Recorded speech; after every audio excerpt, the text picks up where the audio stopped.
Estaban destinados a desaparecer. 15 niños abandonados bajo el abrasador sol de Arizona por los mismos adultos que una vez prometieron protegerlos. Hambrientos, con ampollas en la piel y rezando por un milagro, esperaban que la muerte los llevara uno por uno. Pero en su momento más débil, un silencioso guerrero apache apareció en el horizonte, un hombre que tenía todas las razones para odiarlos, todas las razones para darles la espalda. En cambio, les ofreció agua, refugio y algo que nadie más se atrevía a ofrecer: una segunda oportunidad en la vida. Lo que comenzó como un acto de misericordia a regañadientes se convirtió en una lucha por crear un nuevo tipo de familia, basada en el sacrificio, la confianza y un amor más fuerte que los lazos de sangre. Algunos lo llamaron traidor, otros lo llamaron leyenda, pero para esos niños, él era el padre que nunca tuvieron. Antes de continuar, cuéntanos desde dónde nos estás viendo. El sol del desierto de Arizona se alzaba como una maldición sobre la arena teñida de rojo, donde los restos desperdigados de la caravana yacían como huesos blanqueados. Los carromatos volcados proyectaban sombras largas y torcidas, sus lonas rasgadas ondeando como banderas de rendición en la brisa matutina. El aire aún llevaba el olor acre de la pólvora y algo más dulzón que Ellie Cartwright se negaba a identificar. 16 años de vida no lo habían preparado para esto. Ellie, la voz de su hermana Susana, llegó desde detrás de un barril volcado, temblorosa y pequeña. ¿Ya se fueron? Ellie apretó los puños, sintiendo las uñas clavarse en sus palmas. Los adultos supervivientes se habían marchado al amanecer, llevándose los caballos restantes, la mayor parte del agua, y las promesas vacías de que enviarían ayuda. Había visto la mentira en los ojos de su padre, el reverendo Josiah Cartwright, cuando le puso una mano en el hombro y murmuró algo sobre el plan de Dios y sacrificios necesarios. Sí, respondió finalmente, su voz más ronca de lo que pretendía. Se fueron. Susana emergió de su escondite, su vestido de algodón azul manchado de polvo y algo más oscuro. A los 14 años, había asumido el cuidado de los más pequeños, incluso antes de que el mundo se volviera loco. Pero ahora sus ojos tenían una profundidad que no debería haber existido en alguien tan joven. ¿Cuántos somos?, preguntó, aunque ambos ya sabían la respuesta. 15. Ellie hizo un gesto hacia los demás niños que se reunían lentamente, como polillas atraídas por una llama débil. Desde Ruthie hasta los bebés. Maggie Blake se acercó con paso decidido, sus ojos verdes brillando con una furia que parecía demasiado grande para su cuerpo de 12 años. El cabello rubio se le había escapado de las trenzas, enmarcando un rostro que había aprendido demasiado pronto a no confiar en nadie. «No van a volver», declaró, cruzándose de brazos. «Mi papá siempre decía que cuando la gente te abandona una vez, ya tomaron su decisión». «Cállate, Maggie». Ellie se giró hacia ella, con los músculos tensos. «No sabes de qué hablas». «¿Ah, no?» Maggie se plantó frente a él, sin dejarse intimidar por su altura. «Entonces, ¿por qué se llevaron toda el agua buena? ¿Por qué no dejaron ni un caballo? ¿Por qué tu precioso padre ni siquiera te miró cuando se montó en esa carreta?» Las palabras golpearon a Ellie como puñetazos, porque sabía que tenían razón. Había visto cómo los adultos evitaban sus miradas mientras empacaban, cómo hablaban en susurros sobre cargas y supervivencia. Había escuchado a su padre decir que Dios entendería y que los niños eran resistentes. «Ya basta». La voz de Isaac Norton, de 10 años, cortó la tensión. Era pequeño para su edad, con cabello castaño rizado y ojos que siempre parecían buscar lo bueno en las situaciones. «Pelearnos no va a traer agua». Susana se acercó a Isaac, poniendo una mano protectora en su hombro. «Ike tiene razón. Necesitamos organizarnos». Ellie sintió el peso del liderazgo asentándose sobre sus hombros como una manta mojada. Miró a su alrededor. Ruthie Norton, la hermana menor de Isaac, de apenas 6 años, se aferraba a la falda de Susana con una mano mientras se chupaba el pulgar de la otra. Los bebés y niños pequeños se agrupaban cerca de los mayores, sus caritas sucias marcadas por el miedo y la confusión. «Está bien», murmuró Ellie, tratando de proyectar una confianza que no sentía. «Primero, necesitamos hacer un inventario. ¿Qué tenemos?». La respuesta fue desalentadora. Un barril de agua medio vacío que sabía a madera podrida, algunos trozos de pan duro, un poco de cecina salada que ya se estaba echando a perder bajo el sol implacable, unas cuantas mantas rasgadas. «No es suficiente», murmuró Maggie, pero esta vez sin malicia, ni siquiera para un día. Susana había comenzado a organizar a los más pequeños bajo la sombra escasa de un carromato volcado. Los bebés lloraban con voces ásperas, y ella les cantaba suavemente mientras mojaba la esquina de su falda con el agua preciosa para humedecer sus labios. «Miren», dijo Isaac, señalando hacia el horizonte. «¿Ven eso?». Todos siguieron su mirada. En la distancia, donde el cielo se encontraba con la tierra en ondas de calor, había algo que podría haber sido humo, o tal vez solo otra ilusión del desierto. «Podría ser una ciudad», murmuró Ellie, sintiendo que una chispa de esperanza se encendía en su pecho. «O podrían ser más bandidos», respondió Maggie secamente. «O fuego, o nada en absoluto». Pero incluso ella no pudo evitar mirar hacia esa posible salvación. El día se extendió ante ellos como una eternidad. El sol subió hasta convertirse en un ojo malévolo que los observaba desde arriba, y la arena reflejaba el calor hasta que el aire mismo parecía ondular. Los más pequeños se refugiaron bajo las mantas, jadeando, mientras los mayores trataban de mantener la calma. «Tenemos que racionar el agua», dijo Ellie durante lo que supuso era el mediodía, aunque el sol parecía haberse detenido directamente encima de ellos. «Ya la estamos racionando», respondió Susana, secándose el sudor de la frente. «Solo un sorbo cada 2 horas para los grandes, cada hora para los pequeños. No va a ser suficiente». Maggie se sentó en la arena, abrazándose las rodillas. «Para mañana se habrá acabado». Ruthie se acercó vacilante a Ellie, tirando de su camisa con una mano pequeña y pegajosa. «Ellie, ¿cuándo van a volver papá y mamá?». Ellie se agachó hasta quedar a su altura, tratando de encontrar palabras que no fueran mentiras, pero que tampoco fueran la cruda verdad. Los ojos de Ruthie eran del color del cielo de verano, llenos de una confianza que él no se sentía capaz de sostener. «No lo sé, pequeña», murmuró finalmente, «pero vamos a cuidarte. ¿Está bien? Todos nosotros». Ruthie asintió solemnemente y volvió corriendo hacia Susana, quien la envolvió en un abrazo que parecía desesperado. Cuando el sol comenzó a descender, pintando el cielo de naranjas y rojos sangrientos, Isaac hizo un descubrimiento.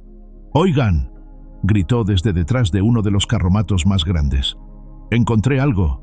Todos se reunieron alrededor de él mientras excavaba frenéticamente en la arena. Sus pequeñas manos sacaron una cantimplora de cuero, medio enterrada y milagrosamente intacta. «Está medio llena», jadeó, sacudiendo el recipiente cerca de su oído. El chapoteo del agua sonó como música celestial. Por un momento, todos permanecieron en silencio, mirando la cantimplora como si fuera oro puro. Luego Ellie la tomó con manos temblorosas. «Esto nos dará un día más», murmuró. «Tal vez 2 si somos cuidadosos. O podemos beberla ahora y al menos no morir con sed», sugirió Maggie, pero su voz carecía de convicción. «No», Susana se puso de pie, sacudiendo la arena de su falda. «Ellie tiene razón. La guardamos». Esa noche se acurrucaron juntos bajo las estrellas, demasiado asustados para alejarse del grupo, incluso para las necesidades básicas. Los bebés lloraban intermitentemente, sus voces cada vez más débiles. Susana los mecía uno por uno, cantando canciones de cuna con una voz que se quebraba por la sed. Ellie montó guardia, aunque no sabía qué esperaba ver en la oscuridad infinita del desierto. Cada sombra podría haber sido un peligro, cada sonido del viento, una amenaza acercándose. «No es tu culpa», murmuró Maggie desde las sombras. Se había acercado silenciosamente, envuelta en una manta rasgada. «¿Qué?». «Que nos abandonaran. No es tu culpa». Maggie se sentó junto a él, mirando hacia la nada. «Yo lo siento, por lo que dije antes, sobre tu padre». Ellie sintió algo aflojarse en su pecho. «Tenías razón. Sabía que no iban a volver incluso cuando lo prometió». «Todos los adultos mienten», murmuró Maggie. «Es lo que hacen cuando tienen miedo». «¿Y nosotros?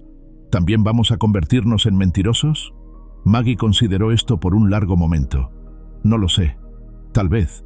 Pero por ahora solo tratemos de no morirnos». El segundo día trajo nuevos horrores. El agua se acabó antes del mediodía, a pesar de sus esfuerzos por racionarla. Uno de los bebés, una niña de apenas 2 años llamada Mary, se puso gris y deja de llorar por completo.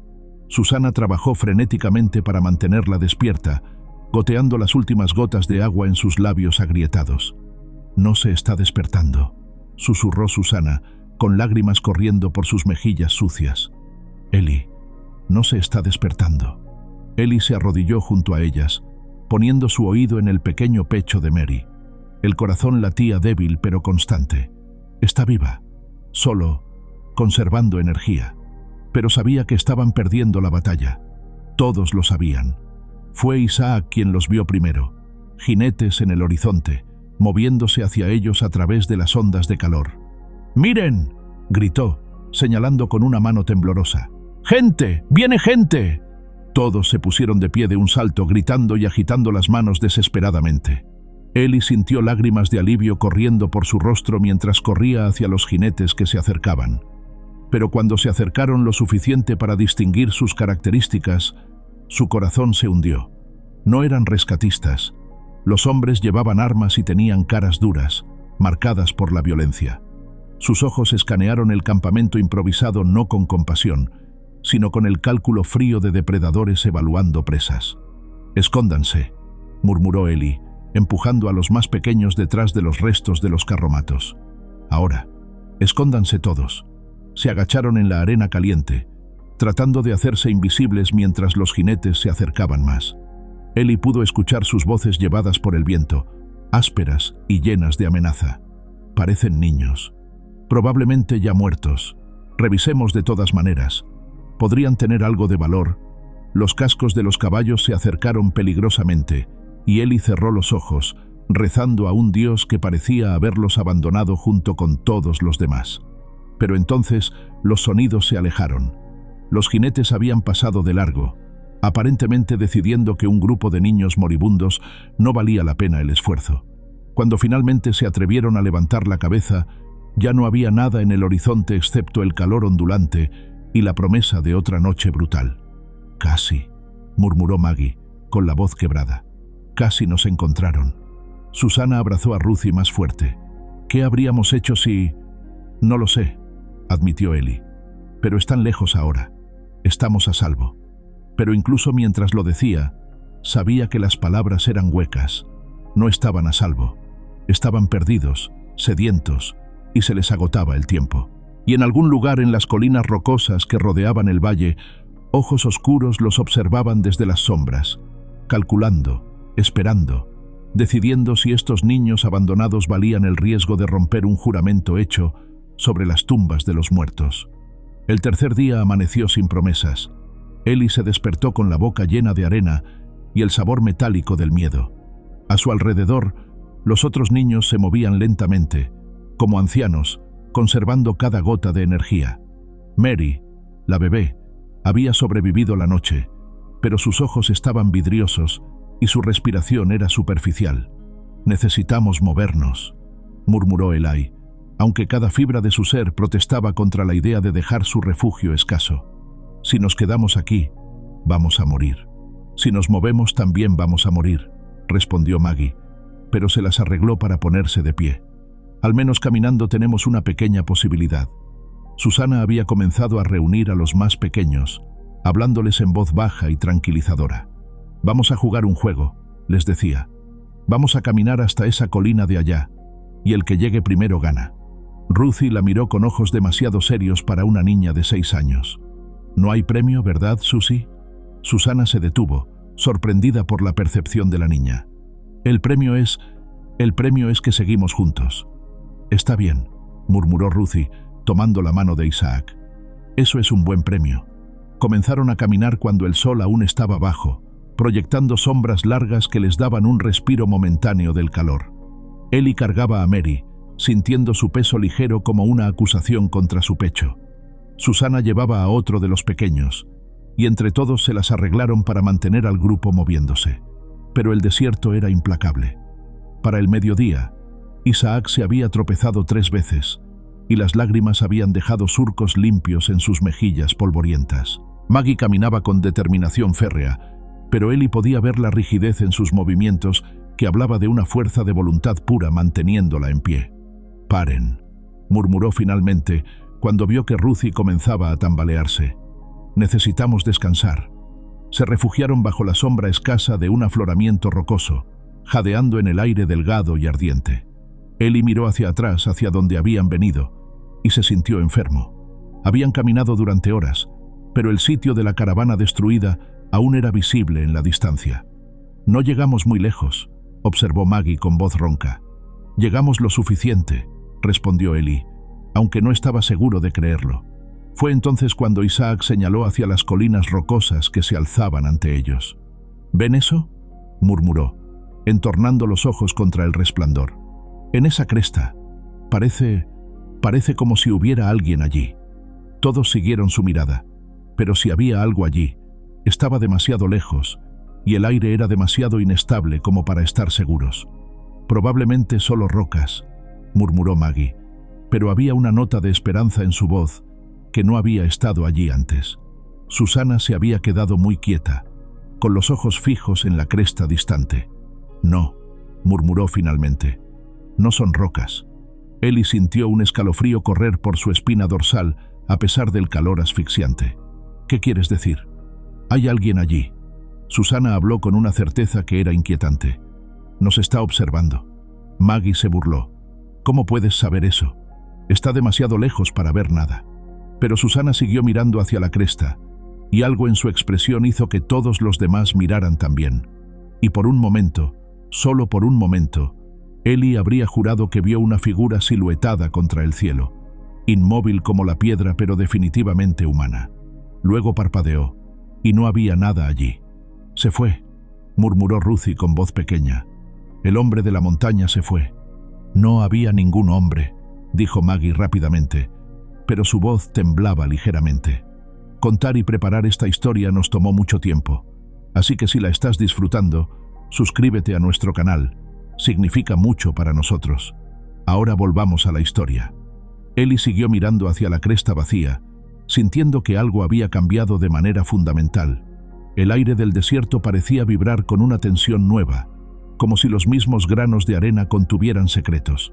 Sus ojos ardían por el esfuerzo de escudriñar la distancia, pero la figura, si es que había habido una figura, había desaparecido tan completamente como si nunca hubiera existido. «Tenemos que seguir moviéndonos», murmuró finalmente, apartando la mirada de las colinas. Pero algo en su interior se había alertado, un instinto primitivo que le decía que estaban siendo observados. Maggie se puso de pie con dificultad, sacudiendo la arena de su falda rasgada. «¿Hacia dónde? No tenemos idea de dónde estamos o hacia dónde vamos». «Hacia las colinas», respondió Ellie, sorprendiéndose a sí mismo. «Ahí podría haber agua, cuevas, sombra, o más peligro», murmuró Maggie, pero comenzó a ayudar a Susana con los más pequeños. La tarde se extendió ante ellos como una pesadilla interminable. Caminaron en silencio, conservando cada gota de humedad en sus cuerpos resecos. Mary había despertado brevemente, gimoteando débilmente antes de volver a sumirse en ese sueño inquietante que no era realmente dormir. Fue cuando el sol comenzó a teñir el cielo de púrpura que Isaac tropezó y no se levantó. «Ike». Susana se arrodilló junto a él, su voz tensa de pánico. «Ike, levántate». El niño de 10 años yacía en la arena, respirando rápidamente pero con los ojos cerrados. Su piel tenía un tinte grisáceo que hizo que el estómago de Ellie se contrajera de miedo. «Está deshidratado», murmuró Ellie, sintiendo el pulso rápido e irregular en el cuello de Isaac. «Necesita agua, ahora». «No tenemos agua». Maggie se había acercado, con el rostro pálido bajo el bronceado del desierto. «Se acabó esta mañana». Ruthie se acercó vacilante, su pequeña mano tocando la frente ardiente de Isaac. «Está muy caliente», susurró, como cuando mamá tenía fiebre. Susana tomó al niño en sus brazos, meciéndolo suavemente mientras cantaba con voz quebrada. Ellie sintió una desesperación tan profunda que casi lo paralizó. Estaban perdiendo a Isaac, y después de él vendrían los demás, uno por uno, hasta que solo quedaran huesos blanqueados bajo el sol implacable. Fue entonces cuando Maggie hizo el descubrimiento. «Oigan». Su voz era apenas un murmullo, pero había algo en ella que hizo que todos voltearan. Estaba agachada junto a una depresión poco profunda en la arena, a unos metros de donde habían encontrado a Isaac. «Hay algo aquí». Eli se acercó, con el corazón latiendo con fuerza. En la arena, medio enterrada por el viento, había una calabaza pequeña hecha de cuero.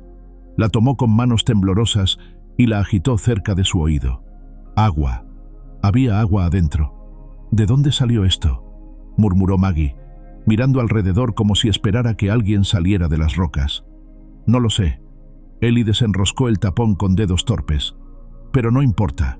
Goteó agua en los labios de Isaac, observando cómo el líquido precioso corría por las comisuras de su boca. El niño tosió débilmente, luego tragó, luego abrió los ojos.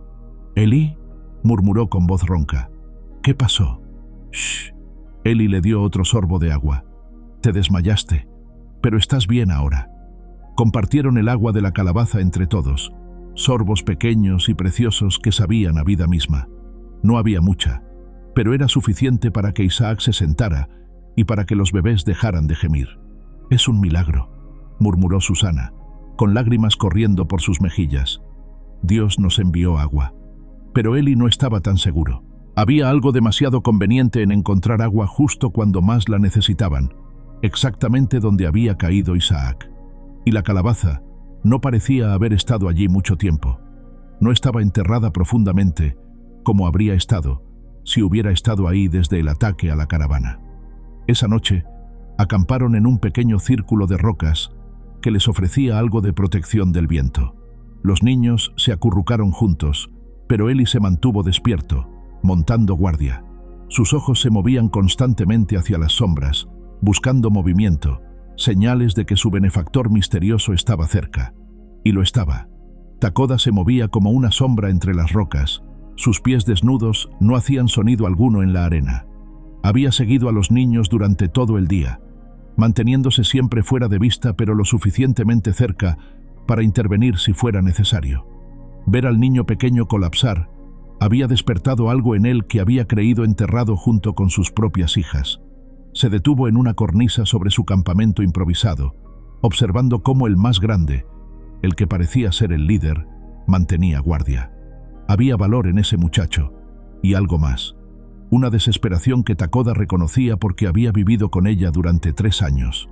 «Son solo niños», pensó, y la voz en su cabeza sonaba sorprendentemente como la de Ena, su esposa muerta. «Son solo bebés perdidos». Pero eran niños blancos, los hijos de las mismas personas que habían quemado su hogar, que habían matado a Ena y a sus pequeñas mientras él estaba cazando. Los colonos no habían mostrado misericordia entonces. ¿Por qué debería él mostrarla ahora? Takoda cerró los ojos, sintiendo el peso familiar de la rabia en su pecho.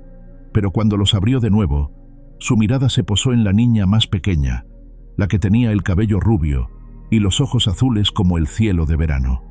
Estaba durmiendo acurrucada contra la mayor, y algo en su expresión de confianza absoluta hizo que algo se moviera dolorosamente en el corazón de Takoda. Sus propias hijas habían dormido así, seguras en la protección que él les había prometido y fallado en proporcionar. Cuando el amanecer pintó las rocas de oro y rosa, Eli se despertó para encontrar otra calabaza de agua, esta vez colocada cuidadosamente junto a las cenizas de su fogata extinta. Junto a ella había un puñado de bayas secas y algo que podría haber sido carne seca. «Otro milagro», murmuró Susana, pero su voz tenía una nota de asombro que sugería que estaba comenzando a sospechar la verdad. Maggie se acercó, estudiando la comida con ojos entornados. «Los milagros no dejan huellas», observó, señalando las marcas casi imperceptibles en la arena alrededor de donde habían sido colocados los regalos. Eli se agachó, estudiando las impresiones. Eran apenas visibles, pero estaban ahí, la marca de pies desnudos, más largos y estrechos que los de cualquiera de ellos. «Alguien nos está ayudando», murmuró, «o vigilándonos». Maggie cruzó los brazos. «¿Cómo sabemos que no está esperando el momento adecuado para atacarnos?». Pero incluso mientras lo decía, Maggie tomó una de las bayas y se la comió. Fuera quien fuera su benefactor misterioso, había tenido múltiples oportunidades de hacerles daño, si ese hubiera sido su objetivo. Isaac, ya recuperado gracias al agua de la noche anterior, Se acercó con paso vacilante. ¿Creen que es un ángel?, preguntó con la seriedad que solo pueden tener los niños. Mi mamá solía decir que Dios envía ángeles para cuidar a los niños perdidos. Ruthie se había despertado y se acercó a ellos, frotándose los ojos con pequeños puños. Yo soñé con un hombre, murmuró. Un hombre alto con cabello largo. No hablaba, pero no tenía miedo de él. Susana se arrodilló junto a Ruthie, alisando su cabello enredado. ¿Qué hacía en tu sueño? Me daba agua. Ruthie sonrió, una expresión que había estado ausente de su rostro durante días. Y me decía que no tuviera miedo, que él iba a cuidarnos. Los sueños son solo sueños, murmuró Maggie, pero su voz carecía de convicción. Ellie se puso de pie, mirando hacia las colinas rocosas que se alzaban a su alrededor. En algún lugar allá arriba, sabía que estaban siendo observados. La pregunta era, ¿por un amigo o un enemigo? Tenemos que seguir moviéndonos, decidió finalmente. Sea quien sea, si quiere ayudarnos, que nos ayude. Si quiere hacernos daño, se tocó el cuchillo pequeño que llevaba en el cinturón. Estaremos listos. Pero incluso mientras hablaba, Ellie sabía que el cuchillo pequeño no serviría de nada contra alguien que podía moverse tan silenciosamente, que conocía el desierto tan íntimamente. Su única esperanza era que las intenciones de su vigilante fueran benévolas. Esa tarde, mientras descansaban bajo la sombra escasa de un acantilado, Ruthie se alejó del grupo. Nadie se dio cuenta al principio. Estaba jugando silenciosamente con algunas piedras brillantes que había encontrado, y cuando Susana miró hacia donde había estado, la niña había desaparecido. ¡Ruthie! El grito de Susana resonó en las rocas, lleno de pánico. ¡Ruthie! Todos se pusieron de pie de un salto, gritando el nombre de la niña. Ellie sintió que el mundo se tambaleaba a su alrededor. Perder a Isaac había sido terrible, pero perder a Ruthie sería insoportable. Se dividimos, murmuró con voz ronca. Maggie, Isaac, vayan hacia esa dirección. Susana, conmigo. Estoy aquí. La voz pequeña y clara de Ruthie llegó desde arriba, desde una cornisa que había estado seguro que estaba vacía momentos antes. Ellie miró hacia arriba, con el corazón latiendo tan fuerte que pensó que podría salirse de su pecho. Ruthie estaba de pie en la cornisa, sonriendo y agitando la mano. Y junto a ella, inmóvil como la piedra misma, había una figura. Un hombre alto con cabello negro largo, vestido con cuero y con la piel bronceada por años bajo el sol del desierto. Sus ojos eran oscuros e indescifrables, y en su mano llevaba un arco que parecía hecho para matar. Ellie sintió que todo el aire abandonaba sus pulmones. Su vigilante misterioso ya no era un misterio. Era Apache, y tenía a Ruthie. El mundo pareció detenerse por un momento interminable. Ellie sintió que cada gota de sangre en su cuerpo se convertía en hielo, a pesar del calor asfixiante del desierto. Sus dedos se movieron instintivamente hacia el mango de su cuchillo, pero sabía que era inútil. El hombre en la cornisa estaba demasiado alto, demasiado lejos, y tenía a Ruthie tan cerca que cualquier movimiento agresivo podría resultar en... No podía terminar ese pensamiento. Ruthie, murmuró Susana con voz quebrada, extendiendo los brazos hacia arriba como si pudiera alcanzar a la niña a través del aire mismo. Baja de ahí, cariño. Baja ahora mismo. Pero Ruthie no parecía asustada. De hecho, estaba sonriendo, mirando al guerrero Apache con la misma confianza que había mostrado hacia Susana desde que comenzó esta pesadilla. Era como si no comprendiera el peligro, como si viera algo en ese hombre que los demás no podían percibir. No tengo miedo, dijo Ruthie con su voz clara de niña, dirigiéndose tanto al hombre junto a ella como a sus compañeros abajo. Él me ayudó a subir. Es el hombre de mis sueños. Takoda permaneció inmóvil como una estatua de piedra, pero sus ojos oscuros se movían lentamente sobre el grupo de niños. Ellie pudo ver el momento exacto en que la mirada del Apache se fijó en él, y sintió como si estuviera siendo evaluado, medido, juzgado según algún estándar que no podía comprender. Por favor. Ellie dio un paso adelante, levantando las manos para mostrar que no tenía armas. Su voz se quebró, y tuvo que aclararse la garganta antes de continuar. Por favor, no le hagas daño. Es solo una niña. El Apache inclinó la cabeza ligeramente, estudiando a Ellie con una intensidad que hizo que el muchacho se sintiera como si estuviera siendo desnudado hasta el alma. Luego, con un movimiento fluido que parecía no requerir esfuerzo, se agachó y levantó a Ruthie en sus brazos. Susana gritó, pero en lugar de hacer cualquier cosa amenazante, el apache simplemente comenzó a descender por el lado de la cornisa, moviéndose con una gracia que desafiaba la gravedad. Sus pies encontraban apoyos donde Ellie no podía ver ninguno, y en menos de un minuto estaba en el suelo, depositando suavemente a Ruthie en la arena. La niña corrió inmediatamente hacia Susana, quien la envolvió en un abrazo desesperado, sollozando de alivio. Ahora que estaba cerca, Ellie pudo ver los detalles que la distancia había ocultado. El apache era más alto de lo que había pensado, con hombros anchos y una presencia que parecía llenar todo el espacio a su alrededor. Su cabello negro estaba trenzado con cuentas de turquesa, y había líneas de pintura roja en sus mejillas que podrían haber sido ceremoniales o simplemente camuflaje. Sus ojos eran del color de la obsidiana, y cuando se fijaron en Ellie, el muchacho sintió como si estuviera mirando directamente al corazón de la tormenta. Pero lo que más lo sorprendió fue la expresión en el rostro del hombre. No había crueldad allí, ni la sed de sangre que los adultos siempre habían dicho que definía a los salvajes. En cambio, había algo que se parecía inquietantemente al dolor. El apache habló, y su voz era profunda y resonante, pero las palabras estaban en un idioma que ninguno de ellos entendía. Ellie negó con la cabeza, frustrado por la barrera del lenguaje. No entendemos, murmuró. Takoda estudió al muchacho por un momento más. Luego se volvió hacia donde había dejado algo entre las rocas. Regresó con una calabaza más grande que las anteriores y la colocó en el suelo entre él y los niños. Luego retrocedió unos pasos, claramente esperando una respuesta. «Es agua», murmuró Isaac, con los ojos muy abiertos. «Nos está ofreciendo agua». Maggie se había mantenido extrañamente silenciosa, pero ahora dio un paso adelante. «¿Por qué?», preguntó, dirigiéndose directamente al apache, aunque sabía que probablemente no la entendería. «¿Por qué nos ayudas?». Como si hubiera entendido el tono si no las palabras, Takoda miró hacia Maggie. Por un momento largo, el aire entre ellos vibró con tensión.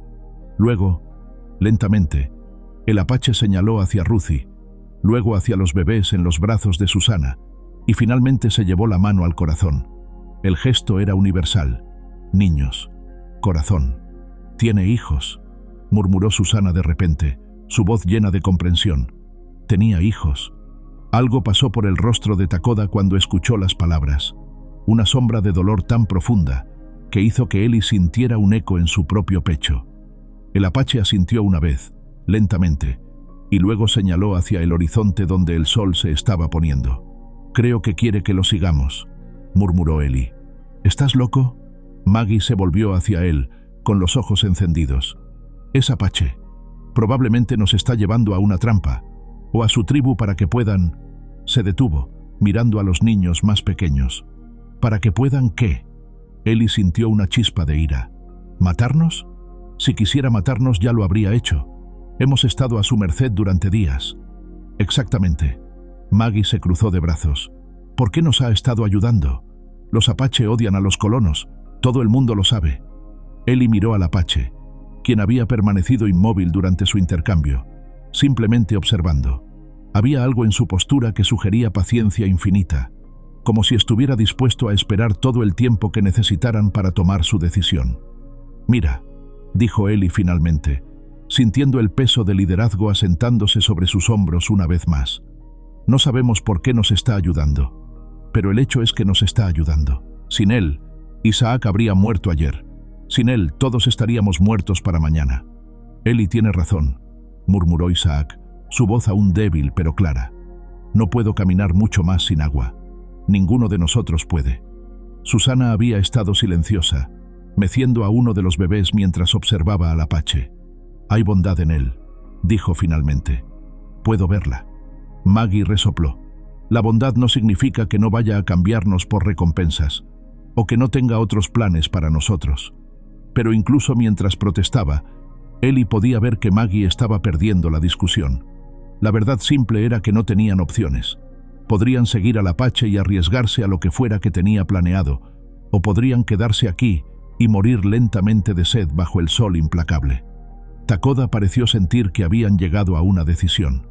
Se acercó lentamente, moviéndose con la misma gracia fluida que había mostrado al descender de la cornisa. Cuando estaba a unos metros de distancia, se detuvo y extendió la mano hacia la calabaza de agua.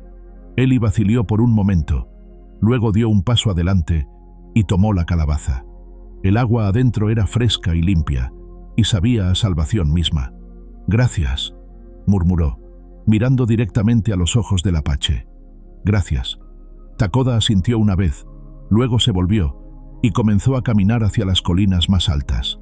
Después de unos pasos, se detuvo y miró hacia atrás, claramente esperando que lo siguieran. «Esto es una locura», murmuró Maggie, pero comenzó a ayudar a reunir a los niños más pequeños. «Tal vez», admitió Ellie, cargando a Mary en sus brazos, «pero es nuestra única esperanza». Siguieron al apache mientras las sombras se alargaban, moviéndose por senderos que solo él parecía ver. Takoda se mantenía siempre unos metros adelante, volviéndose ocasionalmente para asegurarse de que todos pudieran seguir el ritmo. Cuando Isaac comenzó a tambalear de nuevo, el apache simplemente se detuvo y esperó, dándoles tiempo para descansar sin hacer que se sintieran como una carga.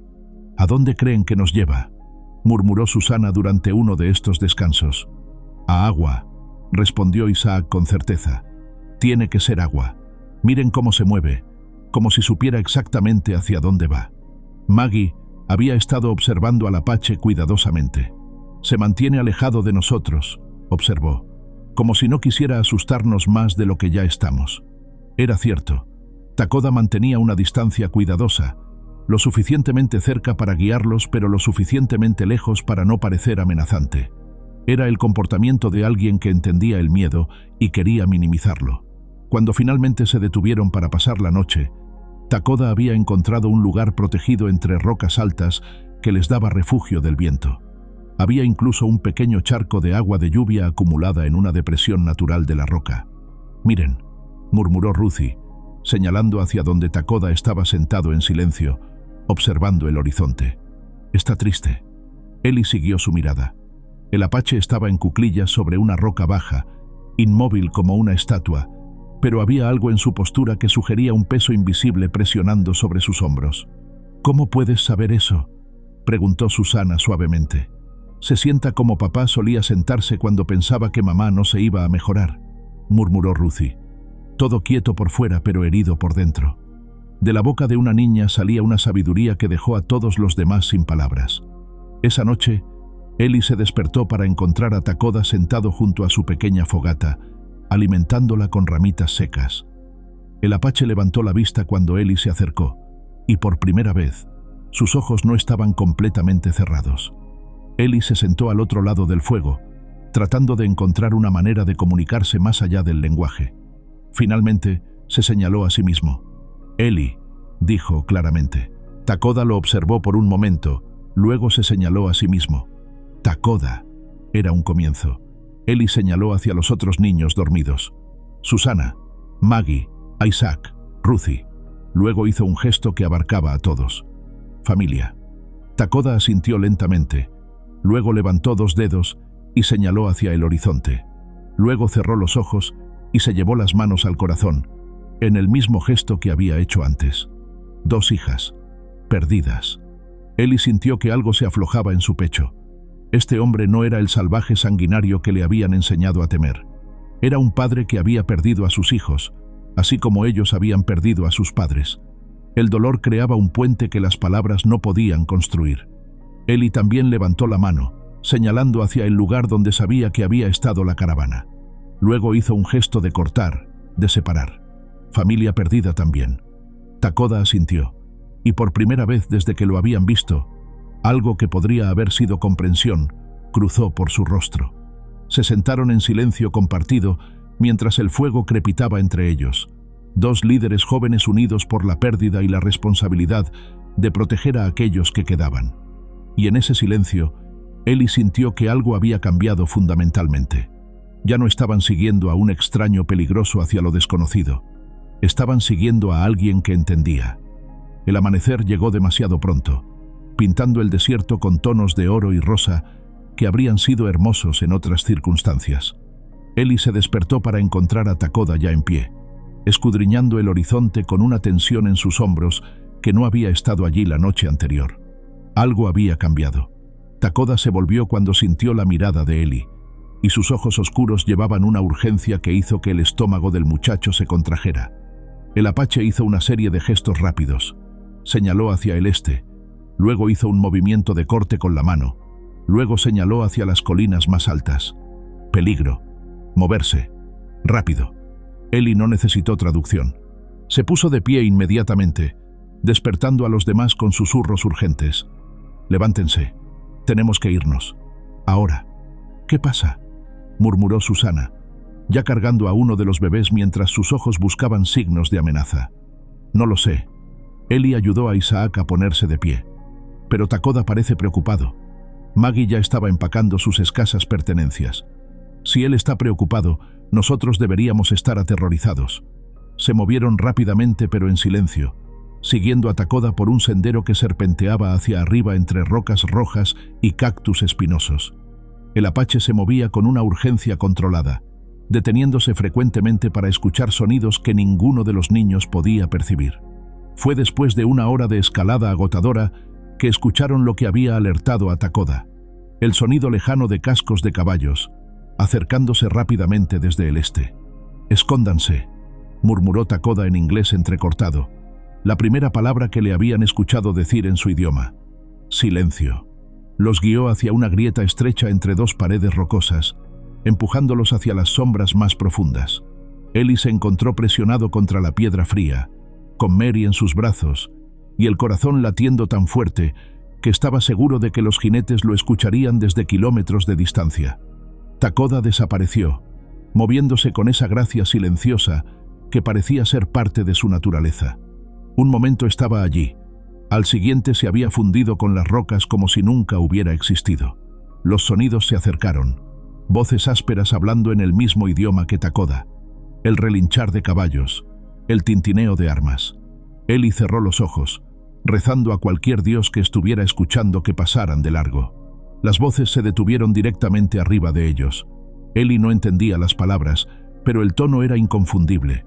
Eran cazadores, y habían encontrado un rastro.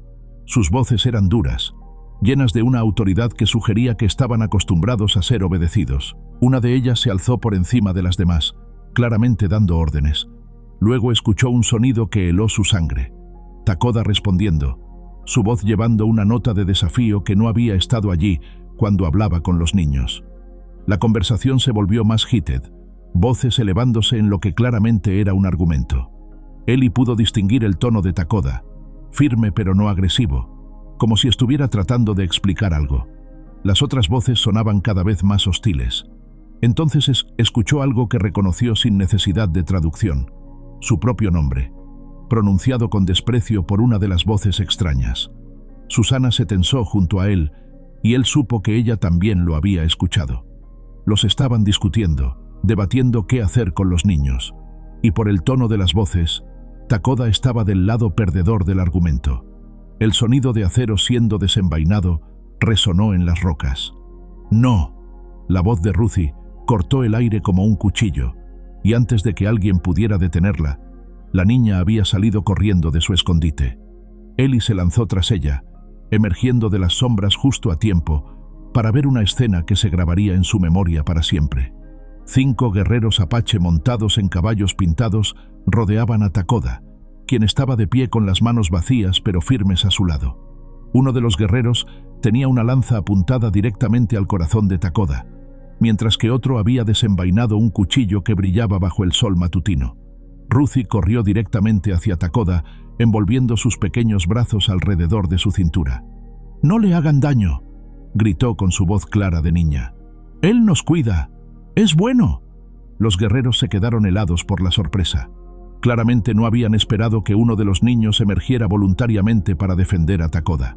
El líder de los guerreros, un hombre mayor con cicatrices de batalla cruzando su pecho desnudo, dijo algo afilado en su idioma nativo. Takoda respondió, manteniendo sus manos visibles pero posicionándose protectoramente frente a Ruthie.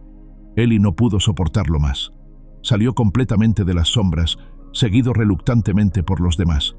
«Por favor», dijo, dirigiéndose al líder aunque sabía que probablemente no lo entendería. Él nos salvó, nos estaba ayudando. El líder apache estudió a Eli con ojos que habían visto demasiadas batallas. Cuando habló, fue directamente a Takoda, y aunque Eli no entendía las palabras, el mensaje era claro. ¿Por qué proteges a los enemigos? La respuesta de Takoda fue larga y apasionada. Señaló hacia los niños, hacia los bebés en los brazos de Susana, hacia Ruthie, que aún se aferraba a él como si pudiera protegerlo con su pequeño cuerpo. Sus palabras llevaban un peso de dolor que trascendía el lenguaje. Uno de los guerreros más jóvenes dijo algo que hizo que los ojos de Takoda se encendieran de furia. Se movió hacia adelante, pero el líder levantó una mano, deteniéndolo. El líder habló de nuevo, y esta vez Eli reconoció algunas palabras en inglés entrecortado. Colonos, muerto, venganza. Takoda negó con la cabeza violentamente, respondiendo en inglés entrecortado para que los niños pudieran entender. No colonos, niños, bebés, familia muerta también. Su familia también está muerta, murmuró Susana, traduciendo innecesariamente. Les está diciendo que somos como él. El líder consideró esto, sus ojos moviéndose lentamente sobre el grupo de niños. Eli pudo ver el momento en que notó realmente qué tan jóvenes eran, qué tan sucios y desesperados se veían. Su expresión se suavizó ligeramente, pero no se movió. Takoda, dijo el líder finalmente, y aunque el nombre sonaba diferente en su pronunciación, era claramente dirigido a su protector. Siguió una larga serie de palabras que sonaron como una advertencia. Takoda asintió una vez, luego respondió con una sola palabra que sonó como una promesa. El líder estudió a Takoda por un largo momento, luego a los niños, luego de vuelta a Takoda. Finalmente asintió reluctantemente y dijo algo a sus guerreros. Comenzaron a retirarse, pero no antes de que el líder dijera algo más a Takoda, algo que hizo que los hombros del apache se tensaran. ¿Qué dijo?, preguntó Eli cuando los jinetes se habían alejado lo suficiente. Takoda fue silencioso por un largo momento, mirando en la dirección que habían tomado los guerreros. Él dice, yo elijo blancos sobre mi gente. Dice, no apache más. Las palabras cayeron como piedras en el silencio que siguió. Eli sintió que algo pesado se asentaba en su estómago cuando se dio cuenta de lo que Takoda había sacrificado por ellos. Lo siento, murmuró Eli. No sabíamos que... Yo sí sabía. Takoda interrumpió, su inglés entrecortado pero claro. Yo elijo. Maggie, que había estado inusualmente silenciosa durante todo el intercambio, se acercó. ¿Por qué?, preguntó directamente. ¿Por qué elegiste a desconocidos sobre tu propia gente? Takoda miró hacia ella, luego hacia Ruthie, quien aún se aferraba a su mano pequeña. Sus ojos se suavizaron con una tristeza que parecía tan profunda como el cañón mismo. Mis hijas, murmuró finalmente. Edad de Ruthie, edad de Isaac. Colonos las mataron cuando yo no estaba. 3 años. Yo odio. 3 años. Yo solo. Se arrodilló, poniéndose al nivel de Ruthie. Cuando veo ustedes, veo mis hijas. No puedo dejar morir. No otra vez. Ruthie soltó su mano y le tocó la mejilla con una ternura que dejó a todos los demás sin palabras. ¿Cómo se llamaban?, preguntó suavemente. Aiyana, pequeña flor, y Kaya, hermana mayor. La voz de Takoda se quebró ligeramente al decir los nombres. Son nombres bonitos, murmuró Ruthie. Apuesto a que eran muy valientes, como tú. Takoda cerró los ojos, y cuando los abrió de nuevo, había lágrimas corriendo por las líneas de pintura en sus mejillas. Ellas estarían orgullosas de ti, dijo Susana suavemente, por salvarnos, por elegir proteger a los niños. Eli sintió una nueva comprensión abriéndose en su pecho. Este hombre no los estaba salvando a pesar de ser colonos. Los estaba salvando porque eran niños, porque había visto a sus propias hijas perdidas en sus rostros. ¿Qué hacemos ahora?, preguntó Isaac con voz pequeña. Takoda se puso de pie, secándose las mejillas con el dorso de la mano. Ahora, vamos al lugar seguro. Hay agua, hay cuevas. Nadie nos molesta allí. ¿Y después?, presionó Maggie. Takoda la miró durante un largo momento. Después, hacemos nueva familia. Ustedes, yo, juntos. La palabra familia colgó en el aire entre ellos, cargada con promesa y miedo a partes iguales. Eli miró a su alrededor del grupo. Susana sosteniendo a los bebés, Isaac apoyándose pesadamente en una roca, Maggie con su armadura de escepticismo finalmente comenzando a resquebrajarse, Ruthie todavía de pie junto a Takoda como si perteneciera allí. «Familia», repitió Eli lentamente, probando la palabra. No la familia que habían perdido, sino algo nuevo, algo elegido en lugar de dado. «Sí», murmuró Susana, y había una sonrisa en su voz. «Familia». Pero incluso mientras comenzaron a moverse hacia las montañas más altas, Eli no pudo sacudirse la sensación de que su prueba real aún estaba por venir.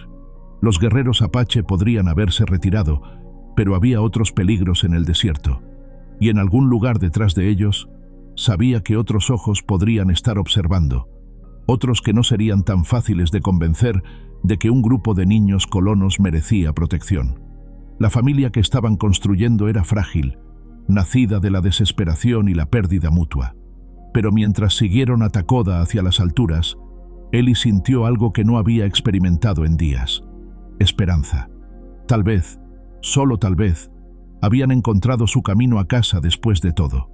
Esas palabras resonaban en la mente de Eli mientras seguía a Takoda por el sendero serpenteante que llevaba a la mesa rocosa. El aire se había vuelto más fresco a medida que subían, y por primera vez en días, Eli podía ver algo parecido a la esperanza en los rostros de los niños más pequeños. Ruthie había comenzado a canturrear suavemente mientras caminaba, su pequeña mano firmemente entrelazada con la de Takoda. La mesa se alzaba ante ellos como una fortaleza natural. Sus paredes rojas cortadas a pico ofrecían protección contra el viento y los enemigos por igual.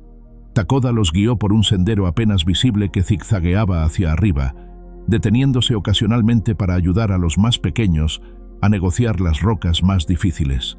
«Ahí», murmuró Takoda cuando finalmente llegaron a la cima, señalando hacia una depresión natural en la roca donde el agua de lluvia se había acumulado en un charco cristalino. «Agua, siempre agua aquí». Los niños corrieron hacia el charco como si fuera el tesoro más precioso del mundo, y Eli supuso que lo era. Mientras se turnaban para beber y llenar sus calabazas, Takoda exploró el área, claramente familiarizado con cada grieta y sombra. «Cuevas allí», señaló hacia una serie de aberturas en la pared rocosa. «Seguro para dormir. Fuego no se ve desde abajo». Era perfecto. Demasiado perfecto, pensó Eli con una punzada de paranoia que había aprendido a no ignorar. «¿Cómo conoces este lugar tan bien?» Takoda se detuvo en su exploración y algo sombrío cruzó por su rostro. «Aquí venía con mis hijas, para enseñarles senderos de montaña. Último lugar feliz antes de...». No terminó la frase, pero no necesitaba hacerlo. Eli sintió el peso de estar parado en un lugar sagrado, un santuario de recuerdos que Takoda estaba compartiendo con ellos. «Gracias», murmuró Eli, «por traernos aquí, por todo». Takoda asintió una vez, luego se dirigió hacia las cuevas para verificar que fueran seguras. Fue mientras estaba explorando que Maggie se acercó a Eli, con una expresión preocupada en su rostro. «Eli», murmuró, manteniendo su voz baja, «mira hacia abajo, hacia el valle». Eli siguió su mirada y sintió que su corazón se hundía. En la distancia, casi perdido en el calor ondulante, había un grupo de jinetes moviéndose hacia la mesa. Incluso desde esa distancia, pudo distinguir que no eran apache. «Colonos», murmuró Maggie, «y se dirigen directamente hacia nosotros». Eli corrió hacia donde Takoda estaba examinando una de las cuevas. «Takoda, jinetes, vienen hacia aquí».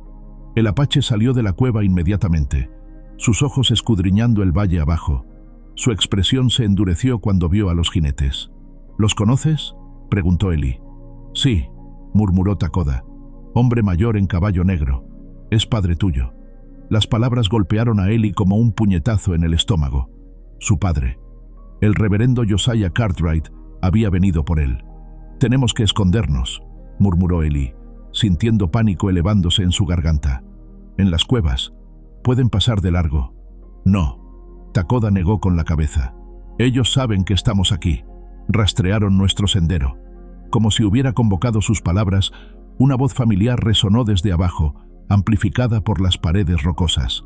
«Elijah, Susana, sé que están ahí arriba. Bajen inmediatamente». La voz de su padre llevaba toda la autoridad que Eli recordaba, la misma voz que había usado desde el púlpito para hablar sobre la ira de Dios y la obediencia a los mayores. Pero ahora también llevaba algo más, vergüenza mal disimulada. Susana se había acercado, con el rostro pálido. «¿Qué hacemos? Van a tener que subir a buscarnos», murmuró Maggie con desafío. «No tenemos que hacer esto fácil para ellos». Pero Takoda negó con la cabeza. «Tienen rifles. Si no bajan, dispararán hacia arriba. Niños podrían lastimarse». Eli cerró los ojos, sintiendo el peso familiar del liderazgo amenazando con aplastarlo. Cada decisión parecía llevarlo hacia un callejón sin salida. «Eli», la voz de Ruthie era pequeña pero clara. «No quiero irme. Quiero quedarme con Takoda». «Yo también», murmuró Isaac. «Él nos cuida mejor que los que se suponía que debían hacerlo». Eli abrió los ojos y miró alrededor del grupo.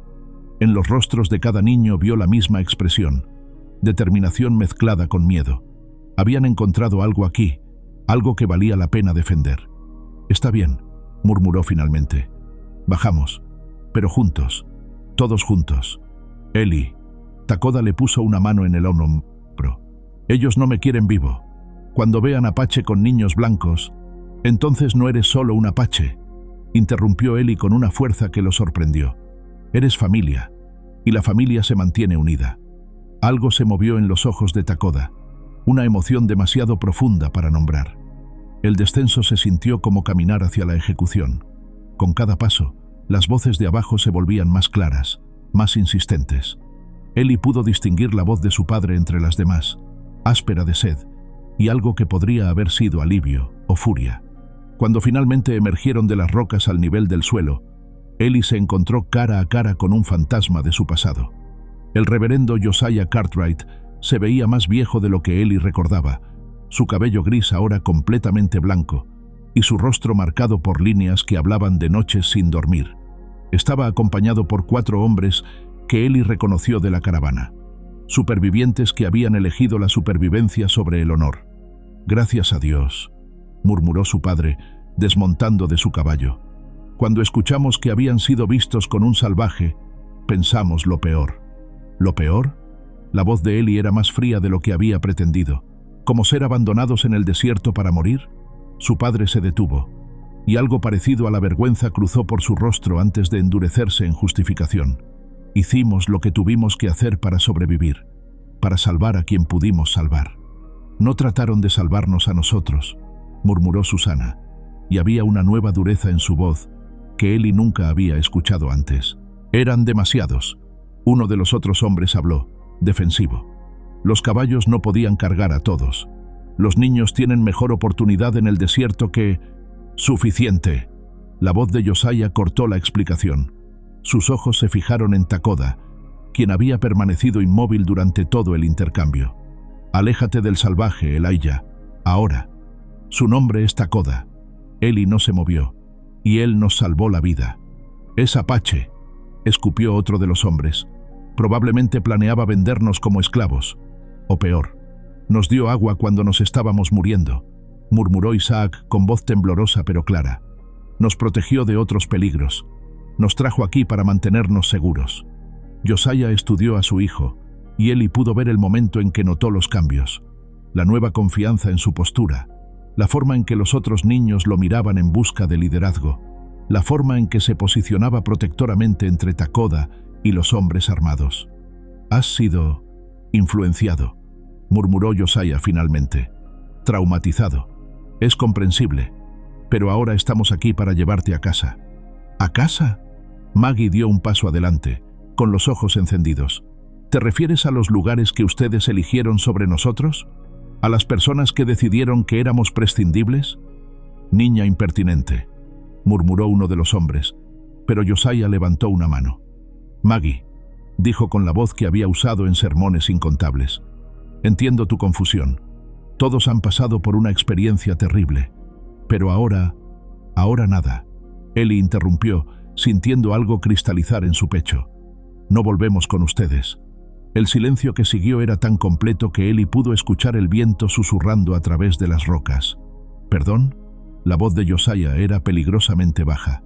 «No volvemos», Eli repitió, más fuerte esta vez. Nos abandonaron. Nos dejaron morir. No tienen derecho a reclamarnos ahora. Tengo todo el derecho. Josiah dio un paso adelante, su voz elevándose hacia el tono que había usado para aterrorizar a Eli durante años. Soy tu padre. Eres mi hijo.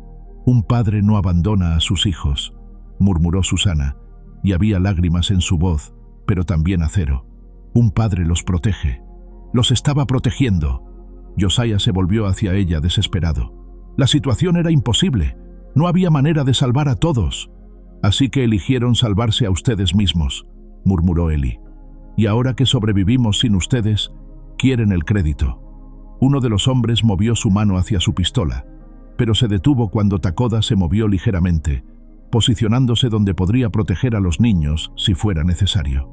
El salvaje se va, murmuró Josiah, sus ojos fijos en Takoda. Los niños vienen con nosotros. Eso no es negociable. Todo es negociable, murmuró Eli, especialmente cuando implica nuestras vidas. Josiah estudió a su hijo por un largo momento, y Eli pudo ver cálculos moviéndose detrás de sus ojos. Finalmente, su expresión se endureció en una máscara de autoridad patriarcal. Muy bien, murmuró. Si no van a ser razonables, tendremos que usar otros métodos. Hizo una señal a los otros hombres, que comenzaron a dispersarse, claramente tratando de rodear al grupo. ¡No! Ruthie corrió hacia Takoda, aferrándose a su pierna. ¡No dejen que se lleven a Takoda! Nadie se va a llevar a nadie, murmuró Eli, pero su mano se movió hacia el cuchillo en su cinturón. Somos una familia. Nos mantenemos juntos. ¿Familia? Josiah se rió, pero el sonido era amargo. ¿Llamas familia a este arreglo antinatural? Sí, murmuró Susana firmemente. Una familia de verdad. Una que se queda junta sin importar qué. Una que se elige, añadió Maggie, en lugar de una que te abandona en el primer signo de problemas. Eli vio el momento en que su padre se dio cuenta de que había perdido a sus hijos para siempre. No físicamente, al menos no todavía, pero moralmente, emocionalmente. La autoridad que había usado para controlarlos se había quebrado en el momento que eligió a su propia supervivencia sobre la de ellos. Esto es lo que va a pasar, murmuró Eli, su voz llevando una nueva autoridad que incluso él no sabía que poseía. Van a irse, van a volver por donde vinieron, y van a decirnos en paz. ¿O qué? Uno de los hombres desafió, su mano claramente en la culata de su pistola ahora. Takoda habló por primera vez desde que habían llegado los colonos, su inglés entrecortado pero claro. O Apache viene. Muchos Apache. Ellos me llaman traidor, pero aún odian ustedes más. Era un farol. Eli estaba bastante seguro, pero los hombres no lo sabían. Y la verdad era que parecía exactamente el tipo de Apache que habían sido entrenados para temer. Silencioso, mortal, impredecible. Los ojos de Josiah se movieron entre Takoda y Eli, calculando las probabilidades. Finalmente, sus hombros se hundieron en derrota. Esto no ha terminado, murmuró. Volveremos, con más hombres, con soldados si es necesario. Hazlo, murmuró Eli, pero no nos encontrarás aquí. Josiah montó su caballo, sus movimientos rígidos con una ira mal contenida. Esto es lo que pasa cuando los salvajes corrompen a niños cristianos, murmuró para sus compañeros, pero lo suficientemente alto para que todos escucharan. Se vuelven salvajes ellos mismos. Tal vez, murmuró Eli, observando mientras su padre se alejaba. O tal vez simplemente aprendimos lo que significa la familia de verdad. Cuando los jinetes finalmente desaparecieron en el calor ondulante del desierto, Eli sintió algo que no había experimentado en días. Paz. Se volvió hacia el grupo, hacia Susana sosteniendo a los bebés, hacia Maggie con su máscara dura finalmente completamente caída, hacia Isaac, sonriendo por primera vez en una semana, hacia Ruthie, aún aferrada a Takoda, como si pudiera protegerlo con su pequeño cuerpo. ¿Y ahora qué?, preguntó Maggie. Eli miró hacia la mesa que se alzaba detrás de ellos, hacia las cuevas que ofrecían refugio, hacia el agua que significaba supervivencia. Ahora, murmuró, sintiendo una sonrisa tocando las comisuras de su boca por primera vez, en más tiempo del que podía recordar. Ahora construimos algo nuevo.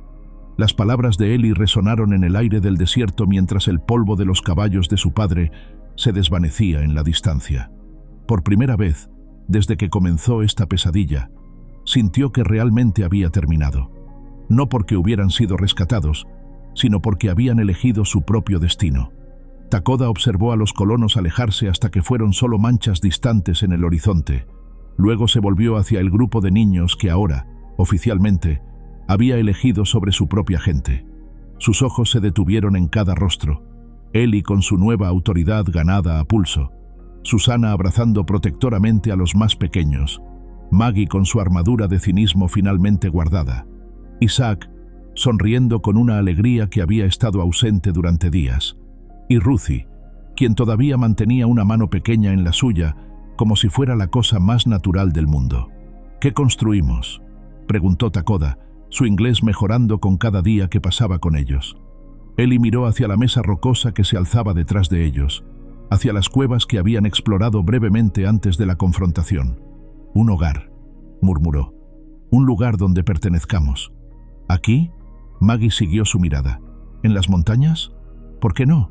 Susana se había acercado, con Mary durmiendo pacíficamente en sus brazos por primera vez en días. «Hay agua, refugio. Takoda conoce la tierra. Y nadie nos buscará aquí», añadió Isaac con pragmatismo que era sorprendente para un niño de 10 años. «Al menos no por un tiempo». Takoda asintió lentamente. «Lugar bueno para nueva familia. Seguro». Pero se detuvo, como si estuviera midiendo sus palabras. «Invierno viene. Necesitamos preparar. Comida, mantas, fuego para cuevas». «Entonces preparamos», murmuró Ellie simplemente. Juntos.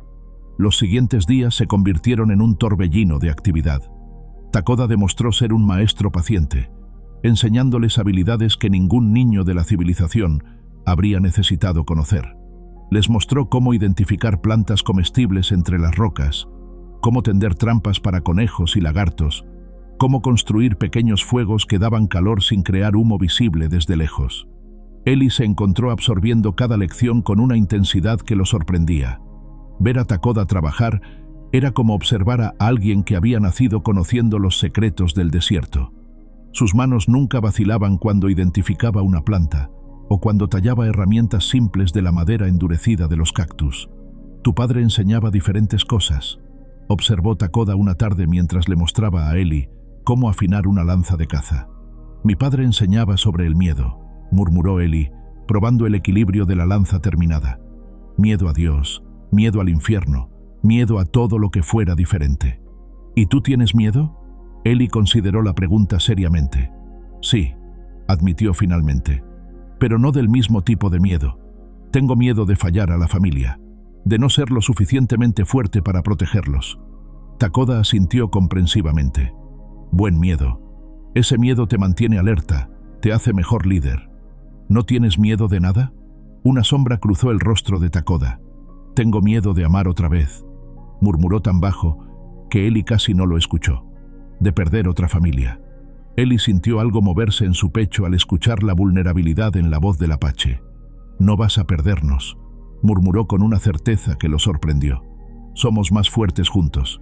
Mientras tanto, Susana había asumido naturalmente el papel de organizadora de su pequeño hogar.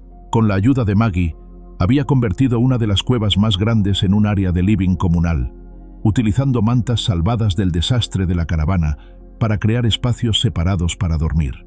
Su voz se podía escuchar durante todo el día, dirigiendo a los niños más pequeños en tareas apropiadas para su edad y cantando las canciones de cuna que habían comenzado a asociar con seguridad.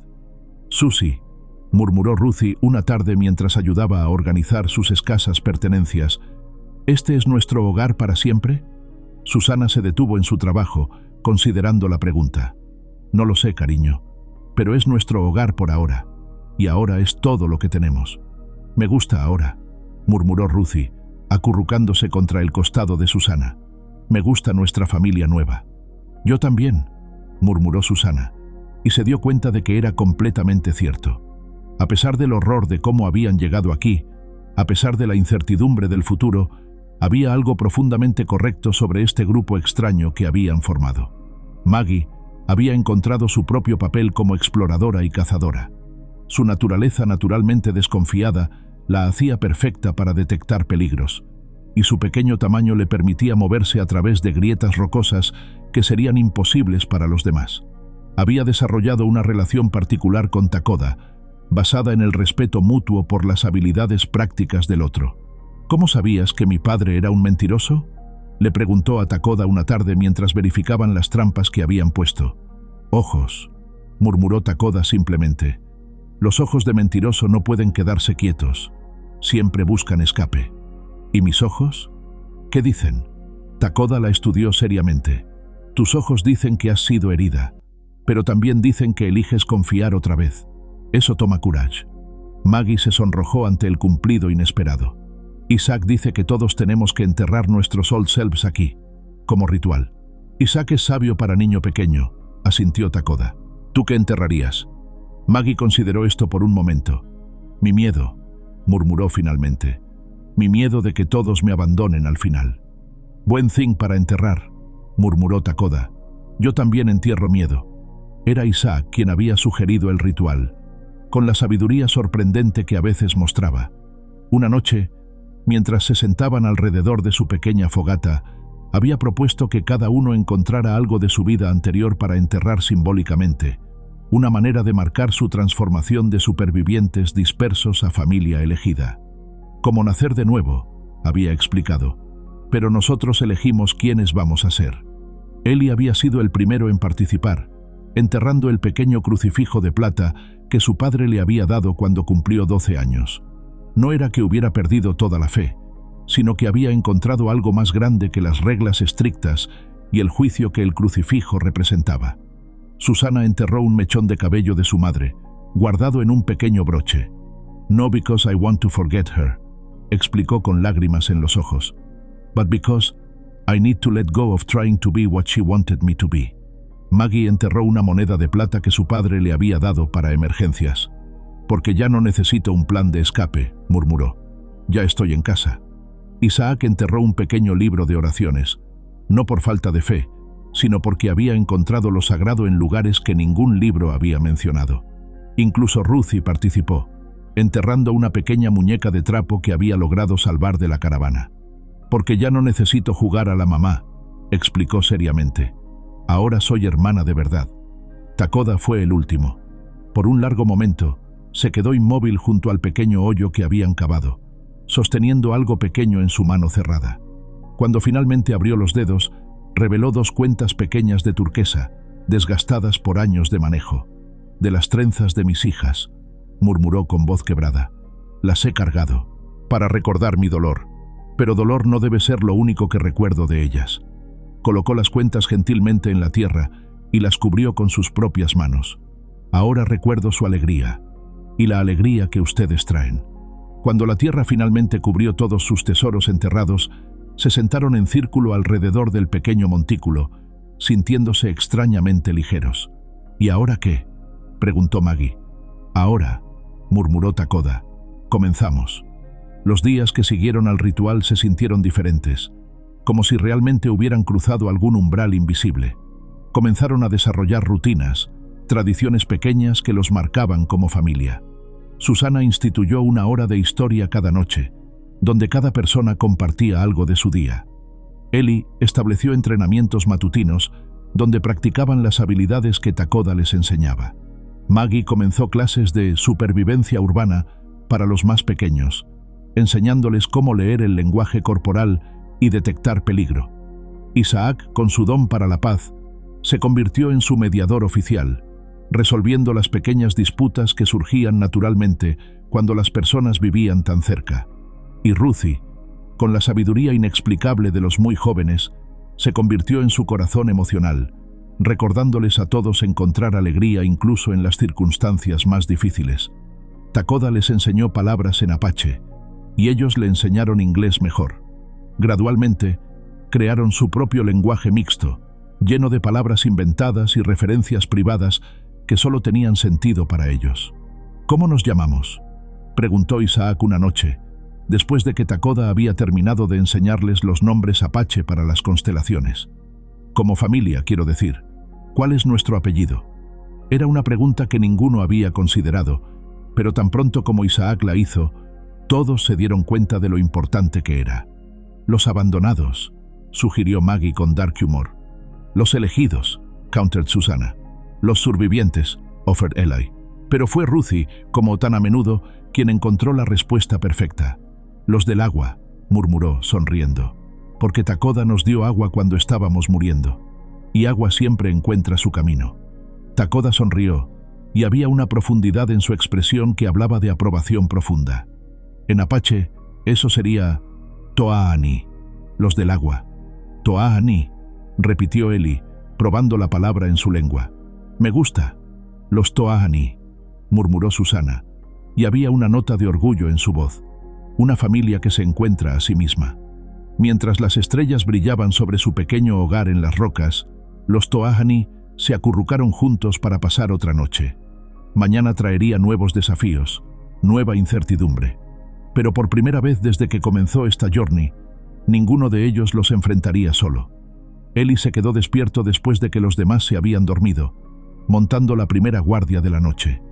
Mientras miraba las estrellas, pensó en el largo camino que los había traído aquí. La traición, el dolor, la pérdida, el miedo. Pero también la courage, la compasión y finalmente, la elección de amor over fear. Junto a él, Takoda también vigilaba, y en la quietud compartida, Eli sintió la paz profunda de alguien que finalmente había encontrado su lugar en el mundo. Habían perdido las familias en las que nacieron, pero habían found algo más raro y más precious, una familia que habían elegido crear, forjada en fuego de adversidad y united por bonds stronger than blood. Los Toa'ani, los del agua, los que siempre encontrarían su camino de vuelta el uno al otro. Como el agua misma, habían aprendido que ser flexible no significaba ser débil. Significaba ser resilient. Significaba sobrevivir, adaptar y eventualmente florecer incluso en los lugares más improbables. Y mientras el amanecer comenzó a pintar las rocas de oro y rosa, Eli sonrió, sabiendo que lo que sea que el futuro trajera, lo enfrentarían como lo que se habían convertido, una familia. A continuación, tenemos dos historias increíbles que te están esperando. Solo haz clic en la imagen que quieras ver y comenzará a reproducirse.